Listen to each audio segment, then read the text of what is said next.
जय हिंद। डिस्क्लेमर तो सबने देख ही ली होगी। उसके बाद भी अगर आपको कोई टकरा जाता है तो उसका ये हसर करे कि वो दोबारा कभी इस चैनल की तरफ देखे भी ना।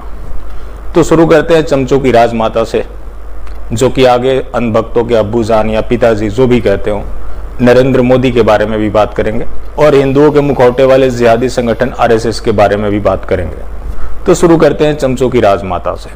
ये तस्वीर आप देख रहे होंगे जो कि काफी वायरल हो रहा है। कांग्रेस पर अक्सर आरोप लगाए जाते रहे कि कांग्रेस ने मुसलमानों को आगे बढ़ाया, जो कि पूरी तरह से गलत था। उसका एजेंडा ईसाईकरण था, जिसके बारे में मैंने पहले भी बताया हुआ है कि उन्होंने सिक्के तक चलवा दिए थे जिसपे क्रिश्चियनिटी का मार्क था। तो उन्होंने अपनी विचारधारा के लिए इतना कुछ किया, जबकि उसके वोट बैंक का कोई असर नहीं था। उन्होंने मुसलमानों को इसीलिए सामने रखा क्योंकि इनके वोट का इम्पैक्ट था। कांग्रेस के एजेंडे में तो ईसाईकरण था, मुसलमानों को गुमराह किया। भारतीय जनता पार्टी के एजेंडे में इस्लामीकरण है, लेकिन ये किसको गुमराह कर रही है? हिंदुओं को गुमराह कर रही है। अब मैं जानता हूं कि आगे जो बातें बताऊंगा उसके बाद कुछ अंधभक्त महोदय पहुंच जाएंगे। इस तर्क के साथ कांग्रेस को ला दें, केजरीवाल को ला दें, पप्पू खान को ला दें, तमाम तरह तरह की बातें करेंगे, लेकिन कोई तर्क की बात नहीं करेंगे। तो मैं उनको कहना चाहता हूं, जानी जिनके शीशे के मकान हो वो दूसरों के मकान पे पत्थर नहीं फेंका करते। भागले, हम अपनी हुकूमत के बादशाह कल भी थे, आज भी हैं, कल भी रहेंगे, क्योंकि हुकूमत वो करते हैं जिनका दिलों पे राज होता है। यूं तो कहने के लिए मुर्गे के सर पे भी ताज होता है। ये जो आज मैं इतना एक्सपोज करता हूं, इसके पीछे ये अंधभक्ति है, क्योंकि उस काम में मजा नहीं आता जहां केवल तारीफें ही तारीफें हो, चैलेंज ना हो। अंधभक्तों ने गाली गलौज करना शुरू किया, मेरे को लगा लो लो लो लो, अब बेटा तुम सही जगह पहुंचे हो। तो इनके बारे में शुरू करें। एक रिसेंट डेवलपमेंट लक्षद्वीप में हुआ है, जो कि मुस्लिम मेजोरिटी वाला राज्य है, जहां पे हिंदू ना के बराबर है। वहां पर पहले माहौल बनाया गया कि यहाँ पे बीफ बैन किया जाएगा, शराब खुले में बेची जाएगी। जब विरोध होना शुरू हो गया तो इन्होंने अपने कदम वापस खींच लिए। माहौल क्या बनाया कि कांग्रेस ने लगभग वहां शरीयत लागू कर रखा था, जो कि है भी। जहां मुस्लिम मेजोरिटी में हो वहां भारत का कानून चलता कहाँ है? उसके बाद अमित शाह का बयान है कि वहां से रायशुमारी की जाएगी, उसके बाद कोई निर्णय लिया जाएगा। अब ये रायशुमारी करेंगे। दूसरी तरफ हिंदुओं के बीच ये मैसेज चला गया कि कांग्रेस ने जो कुकर्म किए थे उसको मोदी जी ने साफ कर दिया। इस सरकार में हिंदुओं के लिए ऐसे ही काम होते हैं, क्योंकि हिंदू लंबे समय तक याद नहीं रख पाता, और हिंदू को कम से कम ये तो हो जाता है कि कोई तो एक ऐसी पार्टी है जो हमारे साथ खड़ी है, हमारी बात करती है। उसके लिए हिंदू को ये पता नहीं होता कि उसके लिए किसी सत्ता की जरूरत नहीं है, और जो चीज़ हुआ सो हुआ, नहीं हुआ सो नहीं हुआ। जो नहीं हुआ तो उसके प्रयास का कोई मतलब नहीं रह जाता। अब बातें इनकी अल्पसंख्यक मोर्चा से जुड़ी हुई है।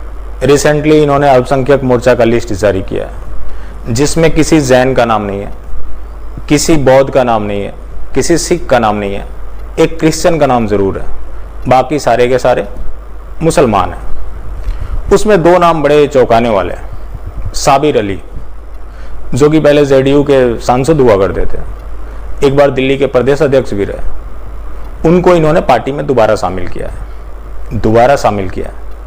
इससे पहले भी एक बार शामिल किए गए थे 2014 में। तब मुख्तार अब्बास नकवी, ये मेरे आरोप नहीं है, मुख्तार अब्बास नकवी ने आरोप लगाया था कि इंडियन मुजाहिदीन चीफ यासीन भटकल से इसके नज़दीकी संबंध है। उसके बाद इन्हें भारतीय जनता पार्टी से निकाल दिया गया। फिर इन्होंने धमकी दी कि उनके खिलाफ मानहानि का मुकदमा दायर करेंगे। इनकी पत्नी यास्मीन, जिन्होंने मुख्तार अब्बास नकवी घर के सामने धरना दिया, उनको पुलिस उठा कर ले गई थी। बाद में दोनों में सुलह हो गया। तो मुख्तार अब्बास नकवी ने जो बयान उस समय दिया था, उसका आधार क्या था? आज चुप है, उसका आधार क्या है? तो ये है इनका राष्ट्रवाद। बाकी साबिर अली के बारे में और जानना चाहते हैं तो आप पुराने टीवी डिबेट देखें। जब प्रेम शुक्ला शिवसेना के प्रवक्ता हुआ करते थे, उस समय जब साबिर अली आता था तो ऐसा लगता था कि वो डिबेट में खून खराबा कर देगा। वैसे लोगों को भारतीय जनता पार्टी में महामंत्री बनाया जाता है। दूसरा, यासिर जिलानी, जिसने टीवी डिबेट में भगवा का अपमान किया, जिसकी वजह से स्वामी यति नरसिम्हानंद सरस्वती जी ने इसको थप्पड़ जड़ा था।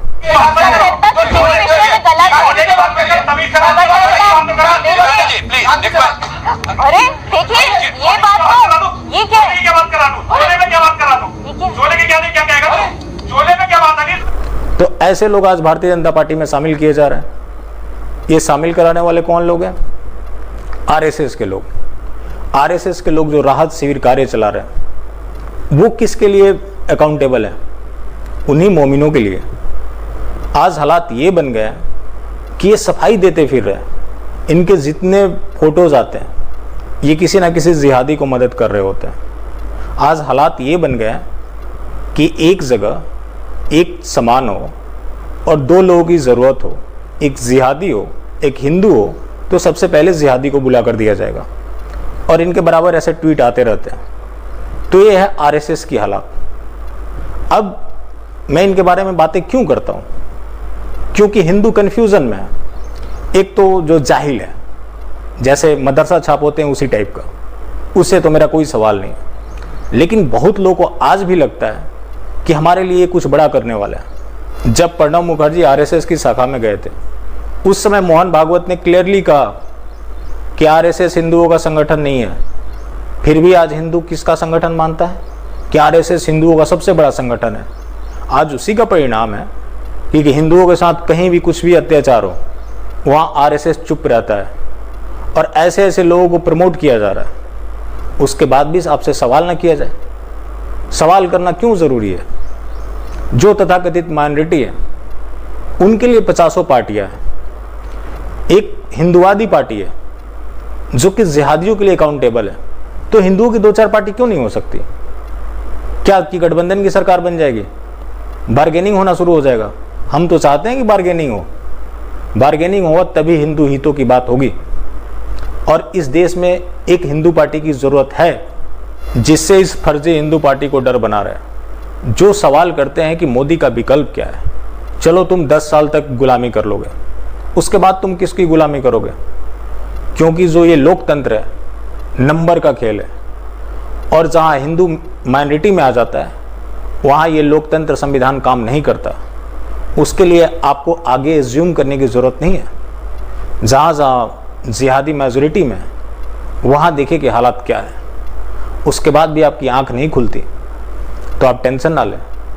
देश में ये साजिश चल रही है कि आपको गोल टोपी बहुत जल्दी पहना दिया जाएगा। बाकी फिर मिलते हैं। जय हिंद।